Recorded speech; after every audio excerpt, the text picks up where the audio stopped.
Okay, here's a rundown of why I think June may be pregnant and why I never thought she could be pregnant. We have the farm vet coming out at 9 a.m. this morning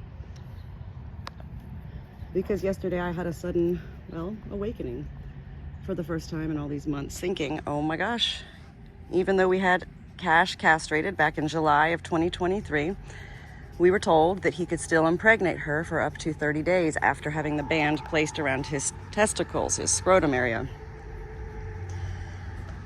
Yesterday, I noticed that June was breathing very rapidly, very fast, compared to him. And my first thoughts were, well, there was a sudden change in the weather here. It went from freezing cold to mild 60s and wet. And she does have a very long coat, and she is a chunky girl. But then I started to do a little reading, a little Googling, which usually is never good, right?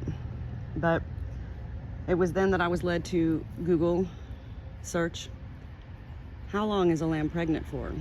And it said 159 days. And so I started to add on my fingers, 30, 60, 90, 120, 150. Okay, that's about 5.5 months. Then I go to July, castrated, up till August. He could have impregnated her. So August, September, October, November, December, January. That puts her right about where she would be due to give birth. So then I thought, oh my God, is this why she's standing up on my little farm bench all the time?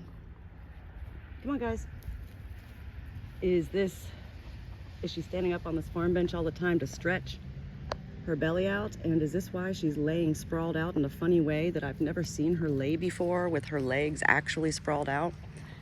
And is this why she's ravenous, so hungry these days, and actually jumping up like a stallion on me in the morning to get these little treats, these little licorice flavored lamb treats? I started piecing it all together one by one. And that's when I contacted the farm vet and said, I think, yeah, you need to come out here. She might be pregnant. Not only might she be pregnant, she might be ready to give birth pretty soon. Come on, June. Come on. So it's about 8:30 a.m. The farm vet should be here in about half an hour, and they're coming with an ultrasound. And I won't feel foolish if she's not pregnant. I'm not overly excited for her to be. I really never even thought there could or would be a chance for her to be. We kind of buried that notion and idea the day we got him castrated. But I also have been wondering if this is why Cash is doing this with his neck. At one point we were so concerned, as the vet was, and they did blood work and said that Cash has abscesses on his liver. He took a 7-day antibiotic injectable treatment along with a 7-day injectable vitamin B treatment. And he still does this with his head. But the farm vet says because he has no other symptoms, he has no fever, he has a good appetite, he is active, he is grazing normally, sleeping normally, acting normally, they finally determined that this is more than likely, most likely, just Cash's personality, his behavior.